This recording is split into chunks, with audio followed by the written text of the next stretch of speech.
नमस्कार और स्वागत करता हूं एक बार फिर से आपका मेरे चैनल पे जियोपॉलिटिक्स एक्सप्लेन्ड इन हिंदी पर। और आज की इस वीडियो में हम एक बार फिर से बात करेंगे about Russia Ukraine war. Russia की जो इन्वेजन है of Ukraine at this point of time 4 साल से ज़्यादा इसको हो चुका है और काफ़ी लंबा टॉपिक है और इसको हम एक वीडियो में कवर नहीं कर सकते, जिसकी वजह से मैंने सोचा कि उन्हें से हम एपिसोड में कवर करें। 2 एपिसोड में इस पे पहले भी बना चुका हूँ और आज के इस तीसरे एपिसोड के बारे में आपको ज़्यादा हिस्ट्री के बारे में नहीं बल्कि करंट डेवलपमेंट्स के बारे में पता चलेगा कि करंट सिचुएशन क्या है, क्या रशिया सच में वॉर जीत रहा है, कौन डिफेंसिव वॉरफेयर पे यूक्रेन और रशिया कौन से वो फ्रंट्स हैं जहाँ पे लड़ाइयाँ लड़ी जा रही है। तो इस वीडियो को पूरा देखिएगा अंत तक to understand the current situation better, जो आपको कहीं पे भी नहीं मिलने वाला। सबसे पहले without any further edu let start. जैसे कि आप इस मैप में देख सकते हो, ये यूक्रेन का मैप है और ये जो एरिया है इसे डॉनबास कहा जाता है। पुतिन इसे डॉनबास कहता है, लेकिन यूक्रेन में इसी डॉनबास एरिया में 2 स्टेट्स पड़ जाते हैं।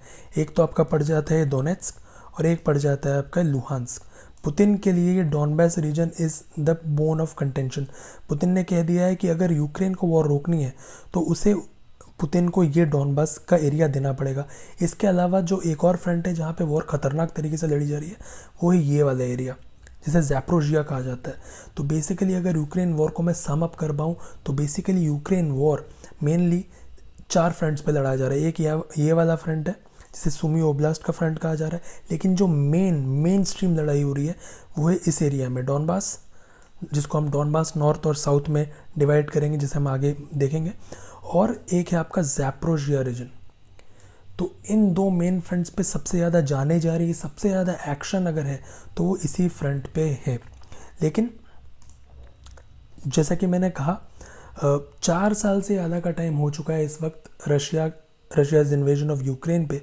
और 4 साल से ज़्यादा होने का मतलब ये है कि रशिया की सबसे बड़ी लड़ाइयों में से एक था। इससे जो सबसे लंबी लड़ाई रशिया ने लड़ी थी वो थी सेकेंड वर्ल्ड वॉर के दौरान, जब हिटलर ने रशिया पे इन्वेड किया था। और वो जो चीज़ आप देख सकते हो स्लाइड में, वो जो चीज़ चली थी वो चली थी जून 1941 से मई 1945 तक, यानी कि 3 साल 10 महीने 2 हफ्ते का टाइम लिया था उस चीज़ ने। लेकिन अभी जो रशियाज़ इन्वेजन ऑफ यूक्रेन शुरू हुआ है फरवरी 2022 और हम यहाँ पे हैं फरवरी 2026। तो यहाँ तो स्लाइड शो में मैंने जनवरी 2026 तक का टाइम पीरियड लिया है, लेकिन आज जब मैं आपको ये चीज़ समझा रहा हूँ तो आज की डेट है 13 फरवरी। तो यानी 26 फरवरी को 4 साल पूरे हो जाएंगे and that makes it one of the longest war of Russia. तो जैसा कि मैंने कहा, सबसे पहले तो मैं आपको कह देना चाहता हूँ कि इस स्लाइड शो में या इस वीडियो में या इस मैप शो में मैं आपको 3 फ्रंट्स के बारे में बताऊंगा, डॉनबास नॉर्थ, डॉनबास साउथ और ज़ैप्रोजिया। और क्यों ये 3 फ्रंट्स इंपॉर्टेंट है उससे पहले मैं आपको बताना चाहूँगा कि सबसे ज़्यादा डॉनबास नॉर्थ और Donbas south that is the main effort of Russian army. और रशियन आर्मी का मेन एफर्ट वो क्यों है, मैप के ज़रिए आपको दिखाते हैं। ये देखिए, जैसा कि आप देख रहे हो, जैसे कि मैंने पहले ही बताया, ये वाला जो एरिया आपका है ये डॉनबास का एरिया है, ये पुतिन को चाहिए एट एनी कॉस्ट। और ये वाला जो एरिया आपका ज़ैप्रोजिया का एरिया है। पुतिन का जो इमोशनल लगाव है वो डॉनबास के एरिया से। पुतिन अभी कुछ अगस्त 2025 में पुतिन और ट्रम्प के बीच में एक मीटिंग हुई थी अलास्का में। वहाँ पे भी पुतिन से जब पूछा गया कि क्या शर्तें होंगी आपकी पीस के लिए, तो उन्होंने कहा था कि Donbas will be the key. जब तक मुझे यूक्रेन डॉनबास नहीं देगा, व्लादिमीर ज़ेलेंस्की मुझे डॉनबास नहीं देगा, there is no point of turning back. सबसे पहले डॉनबास उसे चाहिए। और आप सोच रहे होगे कि पुतिन इतना पावरफुल आदमी है तो वो डॉनबास ले क्यों नहीं लेता, क्योंकि वो डॉनबास नहीं ले पा रहा है। डॉनबास में रशियन आर्मी को लगभग 4 साल से ज़्यादा का टाइम हो चुका है, जैसे कि मैंने बताया, and they are still not able to take it. ये जो आप एरिया देख रहे हो यहाँ पे रशियन आर्मी का कब्जा है, लेकिन ये 2-4 एरियाज़ अभी भी उसके एरिया से बाहर है। जब तक ये एरियाज़ रशियन आर्मी के कंट्रोल में नहीं आएगी, डॉनबास उसके एरिया में नहीं आएगा। और पुतिन को ये समझ में आ गया है कि यूक्रेन, जो कि बहुत बढ़िया डिफेंसिव वॉरफेयर वहाँ चला रहा है, उतनी इजीली उसकी आर्मी को इन एरियाज़ में घुसने नहीं देगा। दैट इज़ द रीज़न कि पुतिन को ये एरिया खैरात में चाहिए। That is what he wants. जब भी पीस नेगोशिएशन हो रही है, पुतिन इज़ आस्किंग कि मुझे ये एरिया आप दिला दो, कि क्योंकि लड़के पुतिन को भी समझ में आ गया है कि लड़के ये डॉनबास का एरिया वो नहीं ले पाएगा। तो आखिरकार यूक्रेन आर्मी ऐसा क्या कर रही है कि रशियन आर्मी डॉनबास का एरिया नहीं ले पा रही है? तो चलिए देखते हैं। देखिए, सबसे पहले आपको समझना होगा कि डॉनबास का जो एरिया है, ये देखिए, ये इसका एक बड़ा मैप है। डॉनबास में ये 4-5 शहर हैं।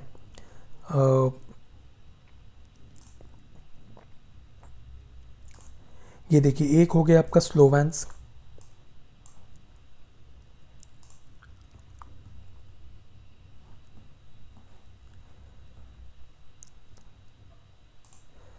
ये देखिए एक हो गया ये स्लोवेंस्क, क्रामातोर्स्क।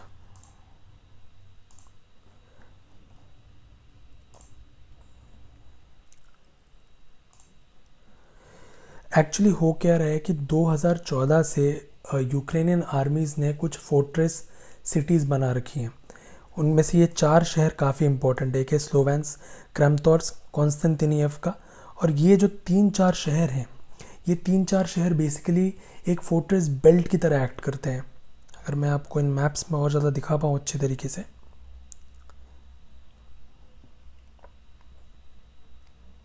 ये देखिए किस तरीके से ये एक institute of study for war नाम का एक थिंक टैंक है, जहाँ से मैं ये मैप्स आपको दिखा रहा हूँ।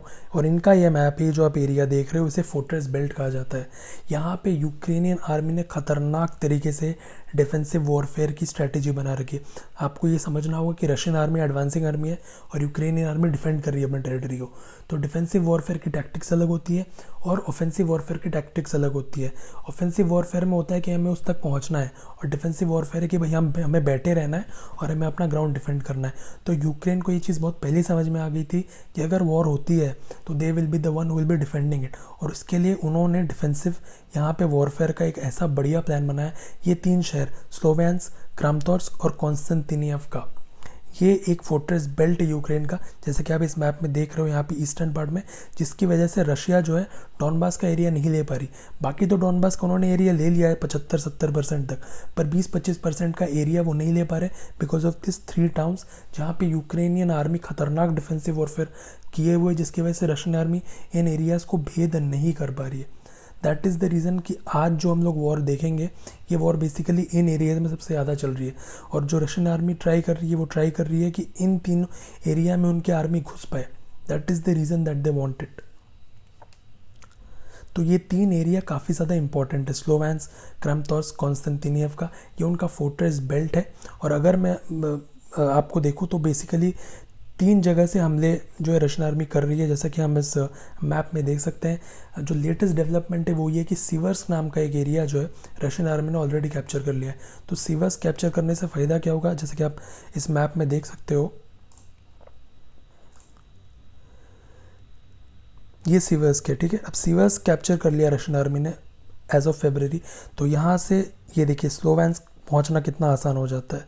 स्लोवेंस्क अगर आप पहुंचो, क्रामातोर्स्क आप यहाँ पहुंच सकते हो, ये कितना आसान हो जाता है। तो इससे होता ये है कि यहाँ से आप फोर्ट्रेस बेल्ट के काफ़ी नज़दीक आ गए हो, और उस फोर्ट्रेस बेल्ट से नज़दीक आने के कारण ये एरिया जो है काफ़ी ख़तरनाक पोजीशन पर पहुंच गई है।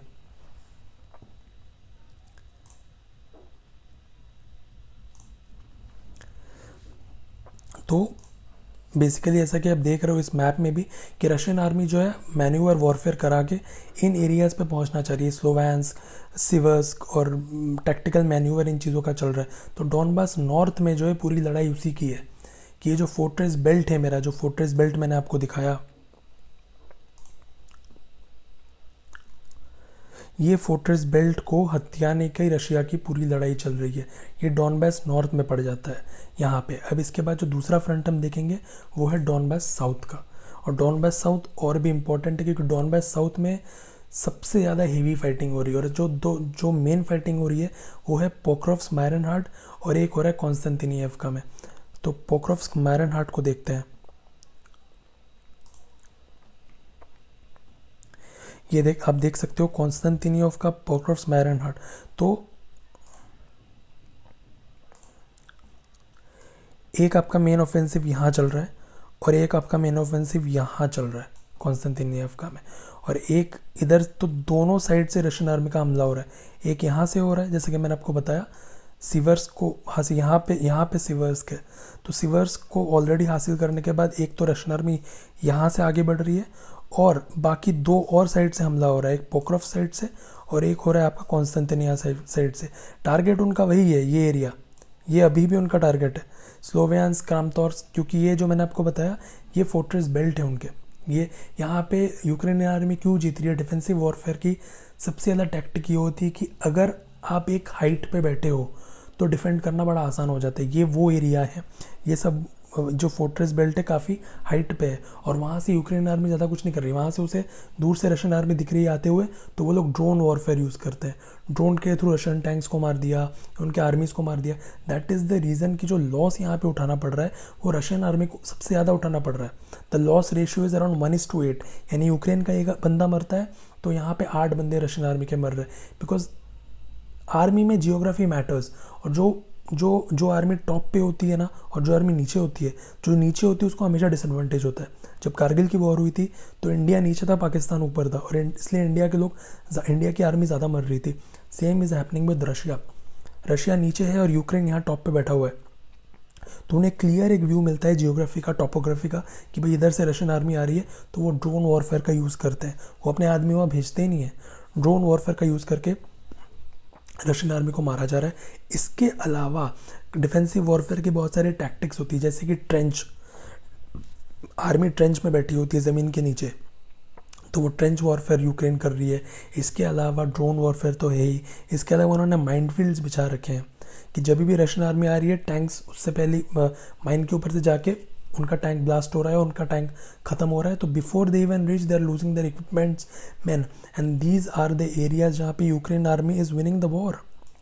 तो जैसा कि मैंने बताया, रशिया का सबसे बड़ा प्राइमरी ऑब्जेक्टिव है to destroy this fortress belt, is to destroy this fortress belt at any cost, because यहाँ पे रशियन आर्मी पहुँच नहीं पा रही है। तो पुतिन का मेन ऑफेंसिव है at any cost somehow breach this fortress belt of Sloviansk, Kramatorsk and Konstantinivka का, जिसके लिए 3 जगह से ऑफेंसिव ऑपरेशन हो रहे हैं।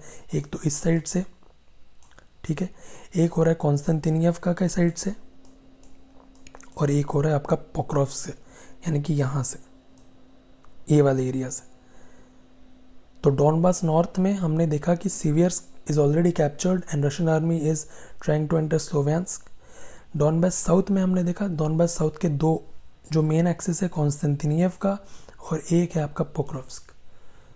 तीनों साइड से Putin is trying to breach this area which is very very important for him. एक बार अगर इन तीनों में से एक भी शहर रशिया के हाथ लग गया, the whole defence of Donbas region collapses, and once it collapses, ज़्यादा दिन तक Ukraine will not be able to hold it, क्योंकि उनको एक फोर्ट्रेस सिटी मिल जाती है तो पूरा का पूरा जो है गेम चेंज होने लगता है। And either of this, one of this city fails, Donbas will be in मतलब will be in Russian hand very soon. और एक बार डॉनबास मिल गया तो नेगोशिएटिंग टेबल पे जेलेंस्की के पास ज़्यादा कुछ पावर रहेगा नहीं। दैट इज़ द रीज़न कि Zelensky trying is very best कि उसके पास कुछ नेगोशिएटिंग पावर रहे, और उसके पास वो नेगोशिएटिंग पावर तब तक है जब तक उसके पास डॉनबास है। अभी भी पूरा का पूरा एरिया रशियन आर्मी वहाँ कैप्चर नहीं कर पाई है। वापस आते हैं स्लाइड शो पे। तो जैसे कि मैंने बताया, 2 ये एरियाज़ है, पोक्रोव्स्क और कॉन्स्टेंटिनियव का, जहाँ से पुतिन की आर्मी ट्राई कर रही है to get to this fortress cities. और जैसे कि मैंने बताया, फोर्ट्रेस सिटीज़ क्यों इंपॉर्टेंट है, इन फोर्ट्रेस सिटीज़ की वजह से ही रशियन आर्मी का पूरे डॉनबास रीजन पे जो है कब्ज़ा नहीं हो पाया है। And why Donbas is important, क्योंकि डॉनबास में रशियन स्पीकिंग लोग हैं, और पुतिन का यह मानना है कि ये हमारा एरिया है, क्योंकि यहाँ पे रशियन स्पीकिंग लोग हैं, this should be part of it. जब पुतिन ने वॉर शुरू की थी और इन्वेजन उसने शुरू किया, तो उसका प्राइमरी एम था कि डॉनबास हमारा हो जाए। हालांकि वो अभी भी ये चीज़ कह रहा है कि उसे डॉनबास चाहिए, पर उसे चाहिए पूरा Ukraine, because Ukraine use to be part of Russia. So full Russification of Ukraine is the part. But अगर इमीडिएट कोई चीज़ है जो इस वॉर को रोक सकती है, वो है डॉनबास। पुतिन को डॉनबास चाहिए एट एनी कॉस्ट, डॉनबास उसे नहीं मिलेगा तो war will keep on happening. और ये 3 जगह जो मैंने बात की, पोक्रोव्स्क, कॉन्स्टेंटिनियव का, जो आप स्लाइड शो में देख सकते हैं, इंपॉर्टेंट क्यों है? पोक्रोव्स्क बहुत ही बड़ा इंपॉर्टेंट एरिया है, क्योंकि पोक्रोव्स्क जो है ना, is a resource rich area. वहाँ पे ना कोक आयरन करके एक एलिमेंट होता है जो बेसिकली ब्लास्ट फर्नेस में यूज़ होता है, उसका एक बहुत बड़ा रिसोर्स है ये पोक्रोव्स्क एरिया। उस वजह से जो यूक्रेन के जो वेपन्स बनते हैं उसका जो रॉ मटेरियल है वो पोक्रोव्स्क से आता है। इसके अलावा Pokrovsk is a huge logistical hub. It's basically a junction. जैसे अगर इंडिया में आप देखो तो Nagpur is a junction. North से साउथ जाओ या ईस्ट से वेस्ट जाओ, आपको नागपुर होके ही जाना पड़ेगा। It's basically a junction. अगर पोक्रोव्स्क में रशियन आर्मी घुस जाती है तो पोक्रोव्स्क के ईस्ट में, नॉर्थ में जो भी यूक्रेनियन डिफेंसिव फोर्सेस लड़ाई लड़ रही है वहाँ तक सप्लाई, वेपन्स, खाना, पानी कुछ नहीं पहुँचेगा। और आपको पता है कि जब आर्मी के पास सप्लाई नहीं पहुँचती है तो army can not fight. That is why it's so important to take Pokrovsk. इसके अलावा कॉन्स्टेंटिनियव का क्यों इम्पोर्टेंट है, जैसे कि आप मैप में देख ही सकते हो कि कॉन्स्टेंटिनियव का इस एरिया में है। अगर कॉन्स्टेंटिनियव का पे कब्जा करती है रशियन आर्मी तो यहाँ से क्रेमतोर्स्क और स्लोवियांस्क का रास्ता काफ़ी ईजी हो जाता है। और इसके अलावा कॉन्स्टेंटिनियव का एक हाइट पे है। जैसे ही कॉन्स्टेंटिनियव का लेती है रशिया तो दे विल बी मतलब in a very good position to defend और अटैक। जब भी वॉर होती है जो भी हाइट पे होता है उसको एडवांटेज मिलता है, तो वो एडवांटेज कॉन्स्टेंटिनियव का में जाने से रशियन आर्मी को मिलेगा। यही उसका कॉन्स्टेंटिनियव, जैसे कि पोक्रोव्स्क स्ट्रेटेजिक लोकेशन है, इसके अलावा बहुत रिसोर्स रिच एरिया भी है। पर कॉन्स्टेंटिनियव का के केस में ऐसा नहीं है। कॉन्स्टेंटिनियव का is just a good strategic position which has a good height. That is the reason Russia wants Konstantinivka का।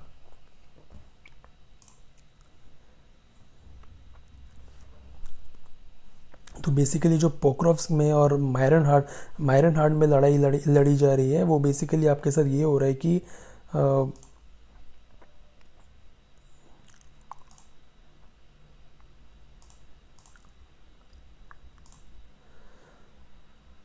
ये देखिए मायरन हार्ड, पोक्रोव्स्क, ये जो लड़ाई यहाँ लड़ी जा रही है, यहाँ पे रशियन आर्मी का जो स्ट्रैटेजी है वो मैं आपको बताना चाहूँगा।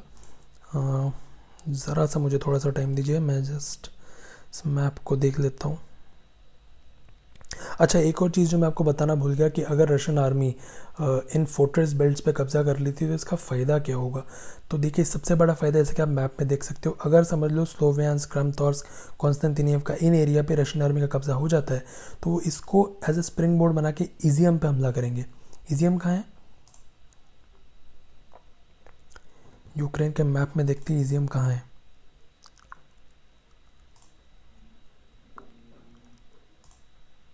यहाँ है इजियम। मतलब कि नॉर्थ ईस्ट में, यानी कि आपके नॉर्थ में जाने का एक फुटहोल्ड बन जाता है ये डिफेंसिव जो फोर्ट्रेस बेल्ट है। अगर इस फोर्ट्रेस बेल्ट पे कब्जा होता है तो रशिया उसको स्प्रिंग बोर्ड बना के इजियम पे हमला करेगा। इजियम वो एरिया है जहाँ पे 2022 में इन्वेजन हुआ था तो रशियन आर्मी ने कब्जा कर लिया था, बट वहाँ पे यूक्रेन ने काउंटर ऑफेंसिव चला करके इजियम से रशियन आर्मी को खदेड़ के बाहर फेंक दिया। इसके बारे में मैंने पहले भी पुराने वीडियो में बात की, अगर आपने नहीं देखा तो उस वीडियो को आप ज़रूर देखना to make sense of this video. और इसके अलावा उनका स्ट्रैटेजी जो है रशियन आर्मी का पोक्रोव्स्क में कब्जा करने का, वो ये है, ये देखिए पोक्रोव्स्क के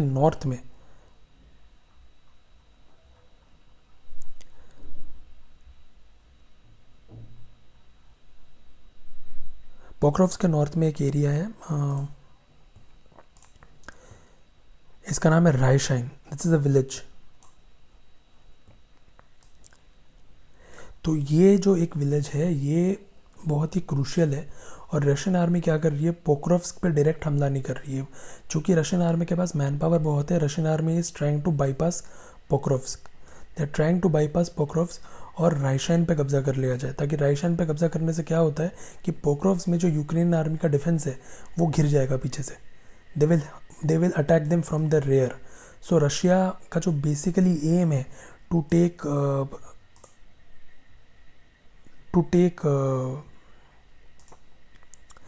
पोक्रोव्स्क एंड मायरन हार्ड, दोनों ही करीब करीब हैं। एक बहुत बड़ा शहर है, एक थोड़ा सा छोटा शहर है, जैसे कि दिल्ली, नोएडा, तो उस तरीके का शहर है। इन दोनों में रशियन आर्मी जो क्या कर रही है कि यहाँ पे हेवी फाइटिंग से बचने के लिए Russian army is bypassing these areas and trying to capture the villages north of these areas. अगर वो नॉर्थ में कब्जा करेंगे तो क्या होगा, अगर समझ लो आप डिफेंड कर रहे हो तो पीछे से अटैक होगा आप पे। तो ये रशियन आर्मी की स्ट्रैटेजी, हालांकि अभी तक वो इस चीज़ को कामयाब नहीं कर पाए because of Ukrainians are excellent in the drone warfare. तो ड्रोन वॉरफेयर की वजह से रशियन आर्मी अभी तक पोक्रोव्स्क के नॉर्थ में नहीं पहुंच पाई है, बट वो जल्दी पहुंच जाएंगे क्योंकि ऐसा है कि रशियन आर्मी के पास मैन पावर बहुत ज़्यादा है और यूक्रेन के पास नहीं है. That is the reason that Putin is sending waves and waves and waves of soldiers to die. कि एक रेजिमेंट खत्म होता है, दूसरा रेजिमेंट आ जाता है. और जो भी मैंने रिसर्च किया अबाउट पोक्रोव्स्क और मैरनहार्ट, मैंने यही पाया है कि रशियन आर्मी ने ऑलमोस्ट इन 2 शहरों को एनसर्कल कर लिया है. पोक्रोव्स्क के वेस्ट में रशिया घुस चुकी है, साउथ में तो थी ही, बस नॉर्थ में वो पहुंचने वाले हैं. तो लास्ट डिच एफर्ट यूक्रेन चला रहा है to stop them from reaching north. बहुत हाई चांस है कि रशिया नॉर्थ में पहुंच जाएगा. एक बार अगर नॉर्थ में पहुंच जाता है तो पोक्रोव्स्क विल बी देयर. और अगर पोक्रोव्स्क उन्हें मिल जाता है तो मैंने बताया किस तरीके से इट्स अ लॉजिस्टिक हब. और ये जो फोर्ट्रेस बेल्ट है यूक्रेन का, सीवर्स से तो वो लोग ट्राई कर ही रहे हैं. अगर पोक्रोव्स्क मिल जाता है तो पोक्रोव्स्क से पहुंचना और भी ईजी हो जाएगा क्योंकि this is a rail hub. तो यहाँ से आप यहाँ तो हमला कर ही सकते हो और इसको एक स्प्रिंग बोर्ड बना के आप फर्दर यूक्रेन में नॉर्थ में भी अटैक कर सकते हो. And that's why Pokrovsk is so damn important for the Russian army and so damn important for Ukraine to defend. कॉन्स्टेंटिनिएवका के बारे में मैंने आपको बताया जस्ट हाई ग्राउंड. आगे बढ़ते हैं. जो इसके तीसरे एक और बड़ा सेक्टर है कुपियांस्क सेक्टर. कुपियांस्क सेक्टर को लेके काफ़ी ज़्यादा झूठ रशियन मीडिया फैला रही है, रशियन प्रोपेगेंडा मशीन्स फैला रहे हैं कि भाई कुपियांस्क इज आर्स. बट अभी तक कुपियांस्क हुआ नहीं है. कुपियांस्क में अभी भी यूक्रेनियन आर्मी है. It's completely lie that Russian army Kupiansk में है, बिल्कुल भी नहीं. यहाँ तक कि जनवरी 2026 में कुछ काउंटर ऑफेंसिव चला के यूक्रेन ने कुपियांस्क का बहुत बड़ा एरिया अपने पास वापस भी ले लिया है. लेकिन रशियन प्रोपेगेंडा सब दुनिया को बता दिए कि भाई कुपियांस्क पे हमारा कब्जा है. कुपियांस्क देखते कहाँ है, तो यहाँ है कुपियांस्क. ये देखिए इधर, दिस इज़ कुपियांस्क. कुपियांस्क को लेके भी बहुत बड़ा इंफॉर्मेशन वॉरफेयर चल रहा है from Russia. They are saying कि इट्स आस, जबकि यूक्रेन इज सेइंग कि नहीं भाई अभी भी कुपियांस्क में हमारे एरिया है. और जो लेटेस्ट आप न्यूज़ रिपोर्ट्स देखोगे दिस इज़ क्लियरली कन्फर्म्ड और सीआई ने भी इसे कन्फर्म किया है कि रशिया झूठ बोल रहा है. उल्टा यूक्रेन ने कुपियांस्क पे अपना जो है होल्ड बढ़ाया है. आगे बढ़ते हैं नेक्स्ट फ्रंट की तरफ जो कि है हमारा ज़ैपोरिज़िया फ्रंट. नाउ ज़ैपोरिज़िया बहुत ही इंपॉर्टेंट फ्रंट है, जैसा कि मैंने आपको मैप में दिखाया था. ये एरिया ज़ैपोरिज़िया का. हालांकि पुतिन को डॉनबास चाहिए, बस ज़ैपोरिज़िया भी उसे चाहिए क्योंकि ज़ैपोरिज़िया बहुत ही इंपॉर्टेंट, स्ट्रेटेजिक है एंड रिसोर्स रिच है, जस्ट लाइक पोक्रोव्स्क. तो देखते ज़ैपोरिज़िया में ऐसा क्या है. बेसिकली क्या हो जाता है कि ज़ैपोरिज़िया का बड़ा मैप है. ज़ैपोरिज़िया बेसिकली डिनेपर रिवर पे बेस्ड है. ये आप देख सकते हो, ये डिनेपर रिवर है तो यहाँ पे बेस्ड है ज़ैपोरिज़िया. इसके अलावा ये ज़ैपोरिज़िया ये रिवर पे एकदम बेस है, तो इट्स अ जंक्शन पॉइंट. इसके अलावा ज़ैपोरिज़िया में बहुत कुछ है. ज़ैपोरिज़िया में एक हाइड्रो इलेक्ट्रिक पावर प्लांट है. इसके अलावा ज़ैपोरिज़िया में एक न्यूक्लियर पावर प्लांट है जो शहर के बाहर बसा हुआ है और ये यूरोप के कुछ बहुत बड़े न्यूक्लियर पावर प्लांट में से एक है. तो अगर और इसके अलावा it's a very strategic location. जैसा कि मैंने शायद ये देखिए ज़ैपोरिज़िया बहुत ही स्ट्रेटेजिक लोकेशन पे है क्योंकि ये देखिए रशिया का ना बेसिकली एक लैंड ब्रिज है. इन एरियाज़ में रशिया ने पहले ही कब्जा कर लिया. तो इस वजह से होता क्या है कि रशिया का एक लैंड ब्रिज बन गया है. ये रशिया से उनकी फोर्सेस निकलती हैं, यहाँ होते हुए क्राइमिया होते हुए दे गो टू द ब्लैक सी. तो जो भी बेसिकली ज़ैपोरिज़िया में जो भी लड़ाई लड़ी जा रही है, जो भी रशियन आर्मी है, तो उनकी सप्लाई का जो रूट है वो ये रूट है. और ज़ैपोरिज़िया में अभी भी यूक्रेन बसा हुआ है. उसकी वजह से प्रॉब्लम क्या हो रही है कि ये जो आपका लैंड रूट है फ्रॉम रशिया टू ये क्लियरली जो है यूक्रेन बम्बार्डमेंट की रेंज में. और यूक्रेन यहाँ पे बम्बार्ड करके सप्लाई लाइन्स को बार बार ब्रेक कर रहा है. और सप्लाई लाइन्स ब्रेक होती है तो army can not fight. That is Y Putin want Zaporizhzhia so much because it's energy rich. आपको पावर प्लांट मिलता है, हाइड्रो इलेक्ट्रिक पावर प्लांट मिलता है, एक बहुत बड़ा एयर मेंटेनेंस प्लांट वहाँ पे जो यूक्रेनियन एयरफोर्स के प्लेन्स हैं, फाइटर जेट्स हैं, जो भी मेंटेनेंस होता है उनका इसी एरिया में ज़ैपोरिज़िया में ही होता है. तो अगर ज़ैपोरिज़िया ले लेता है पुतिन तो एनर्जी तो मिलेगी उसे because of this power plants. Strategic location भी कि ये जो लैंड जो इनका ब्रिज बनाया ना from Russia to the Black Sea through Crimea, जिससे कि सप्लाई लाइन्स पास होती है रशियन आर्मी की जो सदर्न फ्रंट में लड़ रही है, उस पे जो है रशिया एक कब्जा कर लेता है कि अगर हमने यहाँ से ज़ैपोरिज़िया से यूक्रेन को हटा दिया, so they are immune to those attacks. क्योंकि अभी यहाँ पे यूक्रेन डिफेंस फोर्सेस जो यहाँ से जो है इन सप्लाई लाइन्स पे हमला कर रही है, सप्लाई लाइन्स को ब्रेक कर रही है, and it has become a pain for Putin in his back side. और एनर्जी तो है ही उसका, वो तो रहेगा ही। और डिनिपर रिवर के एकदम बीचों बीच ये शहर बसा हुआ है, तो it's a very strategic location. और हाइड्रो इलेक्ट्रिक पावर प्लांट आपका है, न्यूक्लियर पावर प्लांट है, आपकी आर्मी के रहने के लिए अच्छे अच्छे बेसेस यहाँ बन सकते हैं, एनर्जी है, जिसकी वजह से एक बहुत बड़ा एक नेगोशिएटिंग पावर पुतिन के पास आ जाता है ऑन द टेबल जब पीस नेगोशिएशंस होंगी। उसका भी फ़ायदा ज़ैपोरिज़िया होने के कारण उसको मिलेगा। और ज़ैपोरिज़िया जाने के लिए पुतिन को ओर्खीव होते हुए जाना पड़ेगा। ये है ओर्खीव।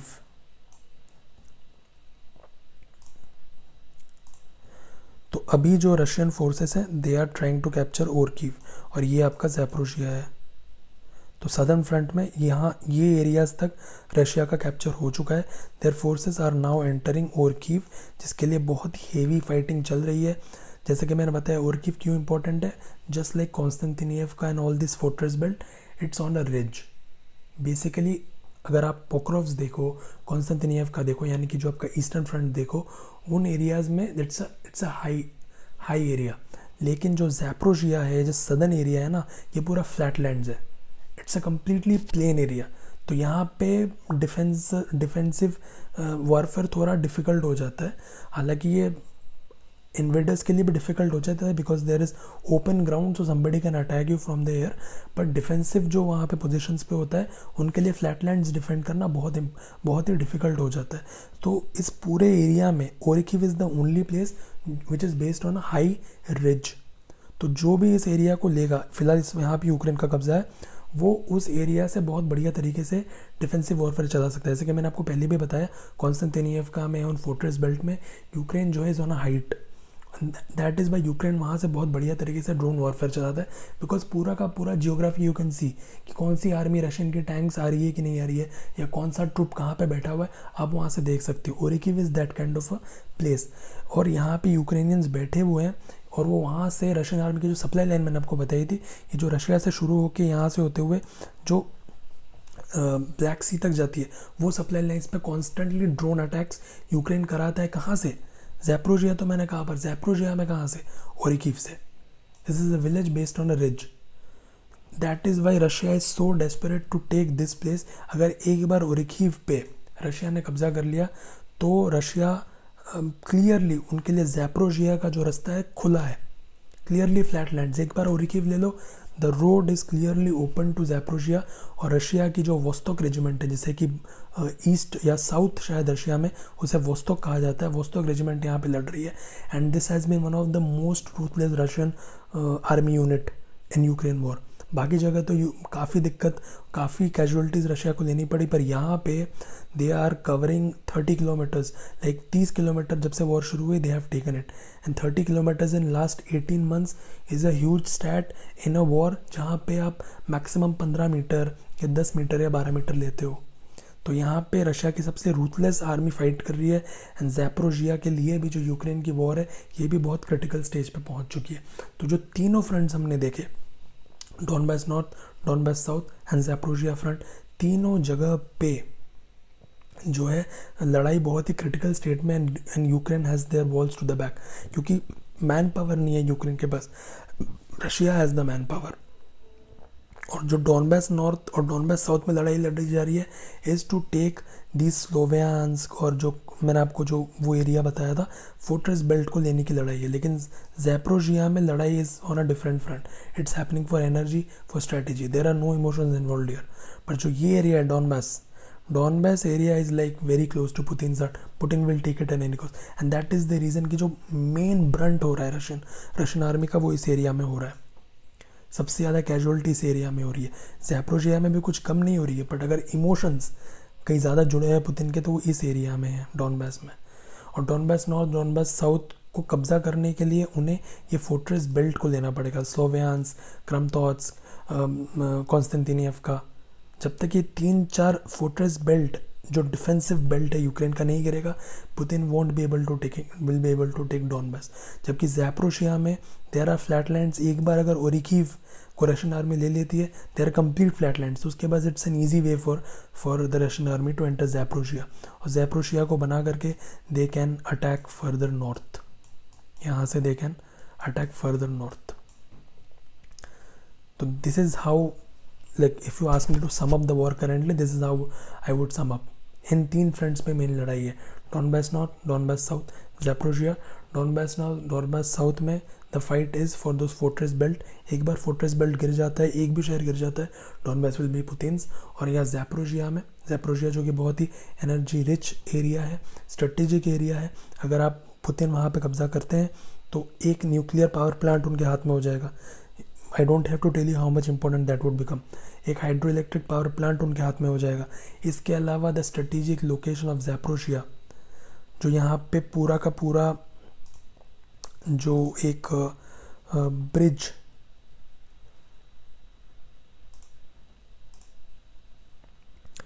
एक पूरा का पूरा जो ये जो ब्रिज है, लैंड ब्रिज, ये लैंड ब्रिज खतरे में पड़ जाता है because Ukrainian defence forces are attacking this land bridge from Zaporizhzhia. अगर ज़ैपोरिज़िया को सिक्योर कर लेता है पुतिन, तो ये जो सप्लाई लाइन है आपका, वो भी इजीली आपका जो है सेफ हो जाएगा, और यहाँ पे और भी ज़्यादा रीइंफोर्समेंट रशियन आर्मी यहाँ ला सकती है थ्रू दिस ब्रिज।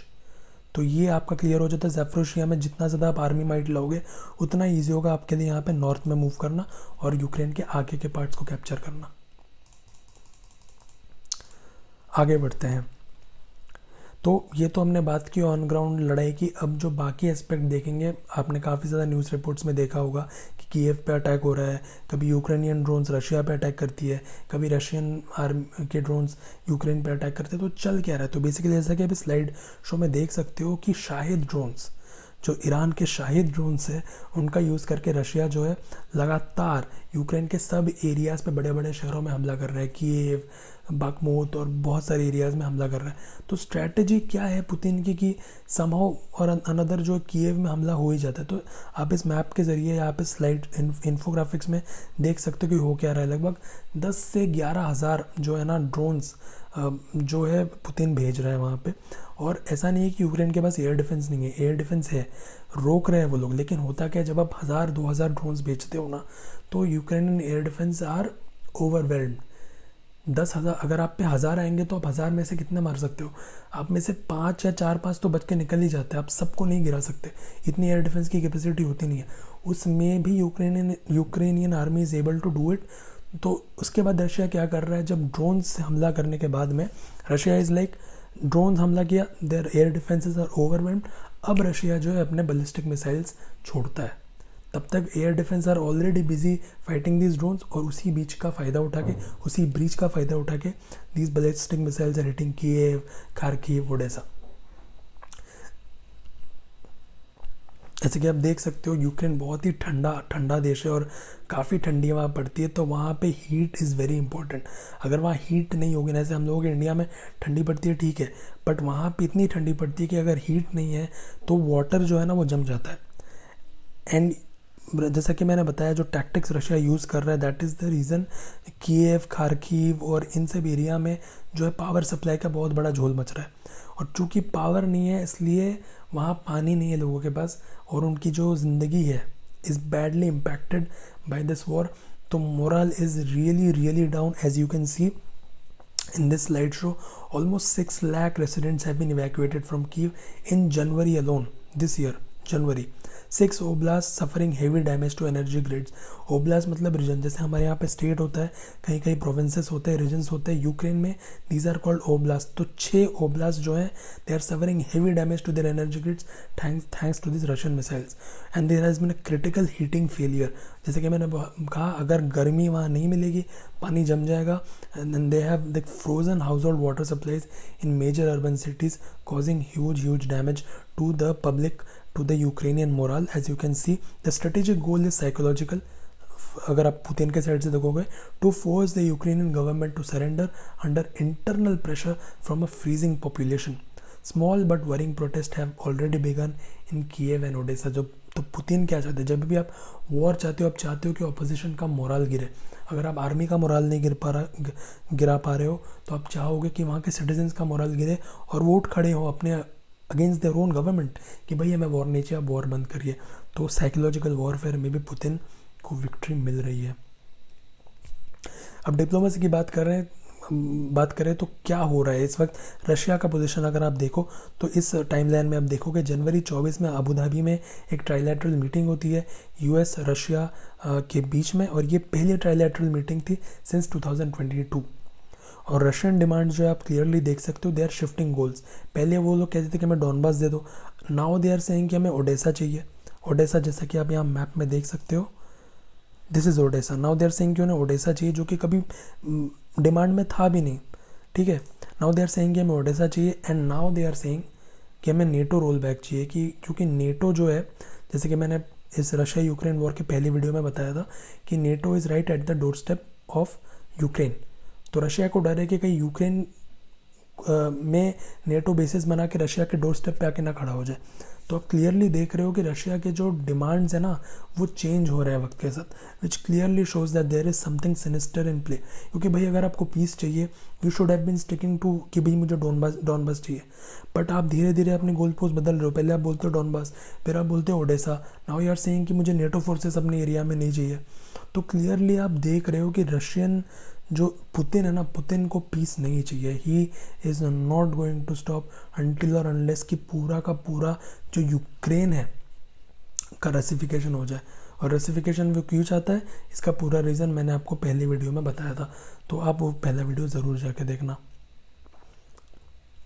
तो क्लियरली आप देख सकते हो कि रशियन साइड की तरफ से एक sinister plot is on the play. इसके अलावा कुछ दिन पहले आपने देखा होगा कि रशिया ने क्लेम किया था कि पुतिन के घर पे यूक्रेनियन ड्रोन्स ने हमला करा है। वो कम्प्लीटली झूठी खबर थी। इवन CIA हैज़ कन्फर्म्ड कि भाई ये खबर झूठी है। Even US president Donald Trump ने आके कहा था कि ही डजंट बिलीव, यूक्रेन के पास इतनी ताकत ही नहीं है कि वो रशिया के प्रेसिडेंट के घर पे हमला करे, ये उन्होंने कहा था। इसके अलावा भी अगर हम डिप्लोमेसी में देखें तो 3-4 देश जो है बहुत हद तक यूक्रेन को हेल्प कर रहे हैं। हमें उम्मीद थी कि ये हेल्प US के साइड से आएगी, पर US के साइड से नहीं आ रही है। US के साइड से कंडीशनल सरेंडर की बात करी जा रही है। जो US बार बार यूक्रेन को कह रहा है, वो कह रहा है कि भाई आप डॉनबास सरेंडर कर दो ना, कर दो डॉनबास सरेंडर। ये US बोल रहा है, because that is the pre requisite for piece. जो पुतिन ने कहा है कि उसे स्लोवेंस्क और ये एरियाज फोर्ट्रेस बेल्ट चाहिए, मतलब बेसिकली उसे डॉनबास चाहिए। तो डॉनबास जब तक हमें नहीं मिलेगा हम आगे नहीं बढ़ेंगे। हालांकि मैंने पिछले साइड में आपको दिखाया कि पुतिन ने जो है अपनी गोल पोस्ट शिफ्ट करना शुरू कर दिया, लेकिन US यानी कि ट्रम्प एडमिनिस्ट्रेशन यूक्रेन को कह रही है कि भाई आप जो है अपने जो डॉनबास रीजन है आप वो रशिया के हवाले कर दीजिए। That is the pre requisite for starting any peace talks. क्या आपको लगता है कि यूक्रेन को ट्रम्प की बात सुननी चाहिए? अगर हाँ तो क्यों, और ना तो क्यों नहीं, ज़रूर कमेंट में बताना। इसके अलावा जो US ने तो हेल्प नहीं किया, लेकिन कौन देश यूक्रेन की हेल्प कर रहा है, वो यूनाइटेड किंगडम, स्वीडन और फ्रांस। फ्रांस और यूनाइटेड किंगडम दोनों ने कहा है कि अगर आप वॉर रुक जाती है और पीस होती है, तो इस पीस में जो सीज़ फायर होगा, इस सीज़ फायर तक वो अपनी आर्मी यूनिट्स यूक्रेन में डिप्लॉय कर देगी कि अगर रशिया फिर से हमला करे तो इस बार यूक्रेन अकेले ना लड़े।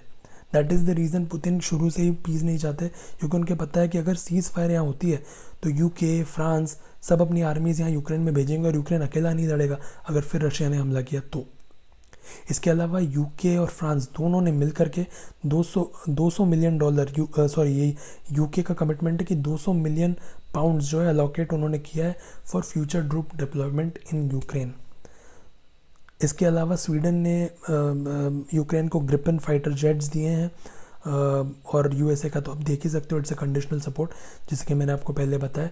सिर्फ UK, फ्रांस, स्वीडन ये 3 यूरोपियन नेशंस जो है बढ़ चढ़ के यूक्रेन की काफ़ी हेल्प कर रहे हैं, स्पेशली यूनाइटेड किंगडम। क्यों, आगे की स्लाइड में पता चलेगा आपको। ये देखिए ऑक्टोपस ड्रोन्स जो है यूक्रेन को दिए जा रहे हैं by none other than United Kingdom, which acts as a cheap interceptor designed specifically to counter Shahid drones. मैंने बताया कि 1000-2000 शाहिद ड्रोन से हमला होता है यूक्रेन पे, जिससे उनकी एयर डिफेंस जो है खस्ता तो नहीं, ओवरवेल्म हो जाती है, और फिर जो टाइम मिलता है उसमें Russia is attacking them with ballistic missiles, जिनको यूक्रेन एयर डिफेंस रोक नहीं पा रहा है। उनके एयर डिफेंस को बढ़ाने के लिए अगर कोई देश अब coming out of their way, that's UK, United kingdom. Care Starmer ने उनको ऑक्टोपस ड्रोन्स दिए हैं। इसके अलावा ये बहुत कुछ दिया, जैसे कि आप देख सकते हो एयर डिफेंस सिस्टम दिए गए। 13 Raven systems and 2 Brave Hawk systems have been given to UK. इसके अलावा 2 पेट्रियट सिस्टम भी जर्मनी ने यूक्रेन को दिया है। और क्योंकि आप देख सकते हो कि डिप्लोमेसी हो रही है, पहले जब वॉर शुरू हुई थी UK Germany were doing it very loudly. वो मीडिया में रिपोर्ट्स आती थी कि भाई हम इनको ड्रोन्स देंगे, ये देंगे। बट अभी जो है ना, जो लॉजिस्टिक्स चल रहा है, they don't want to invite Putin's wrath, तो चुप चुप के शांति से जो है ये चीज़ें यूक्रेन को दी जा रही है। बड़ा न्यूज़ बनाया नहीं दिया जा रहा। और जैसा कि कुछ स्टैट्स आप यहाँ देख सकते हो, this is a war of attrition. जैसे कि मैंने आपको बताया, पुतिन के पास आर्मी बहुत है, so he is like sending waves after waves after waves of army. लेकिन यूक्रेन के पास लोग कम है। तो बेसिकली अगर आप देखोगे ना, जो kill ratio, it's a 1:10 kill ratio, यानी कि 1:8 का किल रेशियो है, यानी कि एक यूक्रेन का बंदा मरता है तो यहाँ पे 8 जो है रशिया के बंदे मरते हैं। इसके अलावा अगर आप इन्फेंट्री डिप्लॉयमेंट देखो, इन्फेंट्री में भी 1:10 का रेशियो है, यानी हर एक यूक्रेनियन सोल्जर के लिए 10 रशियन इन्फेंट्री सोल्जर। तो वो क्लियरली आपको इन नंबर्स में दिख जाता है कि टैंक्स अगर आप देखो, जब से वॉर शुरू हुई है एज ऑफ जनवरी 31 रशिया ने more than 4000 tanks they have lost, जबकि Ukraine have lost just 1386 tanks. Armoured vehicles की बात की जाए, more than 10,000 Russia has lost, Ukraine lost just close to 6000। Aircraft की बात की जाए, Russia has lost 174 and Ukraine has lost just 113। लेकिन जैसा कि मैंने बताया और यहाँ पे स्लाइड में भी लिखा है कि Russia is burning through legacy Soviet stocks at a rate of 3 to 4x higher than Ukrainian losses but maintains the initiative through sheer mass. Russia के पास बहुत ज़्यादा मैन पावर है, बहुत बड़ी इंडस्ट्रियल माइट है। और रशिया, जो सोवियत रशिया था, जब कोल्ड वॉर चल रहा था सोवियत रशिया और अमेरिका में, उस दौरान भी रशिया ने काफ़ी ज़्यादा टैंक्स, आर्मर्ड व्हीकल्स और जेट्स बनाए, बिकॉज उस वक्त क्या रहता था, कभी भी वॉर हो सकती है। तो उस वजह से रशिया के पास इतना ज़्यादा स्टॉक है ना कि Putin is not playing this economically. मेरे 100 जाते तो 100 जाए, मैं और 100 भेज दूंगा, that is Putin strategy. But Ukraine के साथ ऐसा नहीं है। Ukraine has limited man power, limited air defence, so उनको दिमाग से लड़ना है। तो कंक्लूजन क्या है? कंक्लूजन यही है कि जो पुतिन का बेसिकली, अगर लड़ाई लड़ी गई तो लड़ी जा ही रही, जैसे कि आप देख ही रहे हो। अगर लड़ाई लड़ी जाएगी तो इन 3-4 फ्रंट्स पे ही लड़ी जाएगी, और आगे जाके बड़ी होगी तो इन्हीं फ्रंट्स पे बड़ी होगी, जो 3-4 फ्रंट्स मैंने आपको बताया। लेकिन पीस भी पॉसिबल है, लेकिन पीस का रिक्विजिट क्या है कि यूक्रेन जो है डॉनबास रीजन रशिया को दे दे। मुझे नहीं लगता Ukraine is gonna give that so easily, क्योंकि इतना बढ़िया वो लड़े हैं और पिछले 10-11 साल से फोर्ट्रेस बेल्ट पे इतना ज़्यादा पैसा इन्वेस्ट किया यूक्रेनियन आर्मी ने कि I don't think they gonna give it like Donbas. कोई अगर आपको क्या बोले कि ये स्टेट हमें दे दो, तो क्या आप दोगे? ऑब्वियसली नहीं। तो Ukraine is gonna fight very hard, और पुतिन भी रुकेगा नहीं, क्योंकि पुतिन ने कह दिया है कि प्री रिक्विजिट ही है डॉनबास। अगर डॉनबास नहीं तो बात ही नहीं आगे बढ़ने वाली। तो दोनों साइड से मुझे नहीं लगता किसी तरीके से कोई भी वॉर रुकने का कोई भी है ना तरीका होगा। लेकिन हालांकि जैसा कि हम स्लाइड में देख सकते हैं, diplomacy is active but the battlefield dictates the terms. जैसे कि मैंने कहा ना, पुतिन क्यों न्यूक्लियर पावर प्लांट चाहिए? अगर न्यूक्लियर पावर प्लांट वो लेता है तो नेगोशिएटिंग टेबल में उसको पावर मिलता है। ज़ेलेंस्की क्यों इतना बड़ा एक फोर्ट्रेस बेल्ट बना के डॉनबास को डिफेंड कर रहे हैं? क्योंकि डॉनबास जब तक यूक्रेन के हाथ में है, that is a good negotiating tactic, that आपके पास एक बहुत एक लेवरेज आ जाता है नेगोशिएशन में। तो ये जो है ना, सिर्फ आप इसको डिप्लोमेसी की साइड से मत देखो। एक मतलब लड़ाई भी लड़ी जा रही है विद डिप्लोमेसी इन माइंड, कि भाई पीस टॉक्स होने वाले, तो we will have to hold this area. तो military strategy, diplomacy is both interconnected. But to end the war on equal footing, Ukraine must solve the saturation equation. यानी कि जो मैंने बताया, यूक्रेन को अपने एयर डिफेंस काफ़ी हद तक सुधार करेंगे, क्योंकि एयर डिफेंस में वो ये वॉर लगभग जो है ना, रशिया पे जितना इम्पैक्ट नहीं पड़ता है उससे ज़्यादा इम्पैक्ट यहाँ पड़ता है ड्रोन अटैक्स में, मतलब सिविलियन पॉपुलेशन पे जो इम्पैक्ट पड़ता है। तो जो सबसे बड़ा इम्पोर्टेंट स्टफ अभी है ज़ेलेंस्की के लिए, वो है to get his air defence in right order, because minimizing the damage from Russian strikes is the only path to a sustainable negotiation position. The outcome of 2026 rest on whether the coalition of the willing यानी कि UK, Germany, Sweden can deploy guarantees faster than the Russian frontline creeps forward. There will be a time जब Russian army तीनों fronts पे जीत के आगे बढ़ेगी, तो उस पॉइंट पे क्या कोलिशन ऑफ द विलिंग यानी कि UK, Germany, Sweden will send armies in Ukraine to fight the war, and will that turn out to be a world war? Well, only the time will tell. उम्मीद करते हैं आपको ये पूरा का पूरा स्लाइड शो, ये पूरा का पूरा प्रेजेंटेशन समझ में आया होगा। इसको करने के लिए मैंने दिन भर रिसर्च किया, दिन भर एफर्ट लगाया। अगर आपको ये पसंद आएगा, do like, share, subscribe, it helps my morale a lot. And if you didn't get to understand anything, आप ज़रूर कमेंट में बताओ।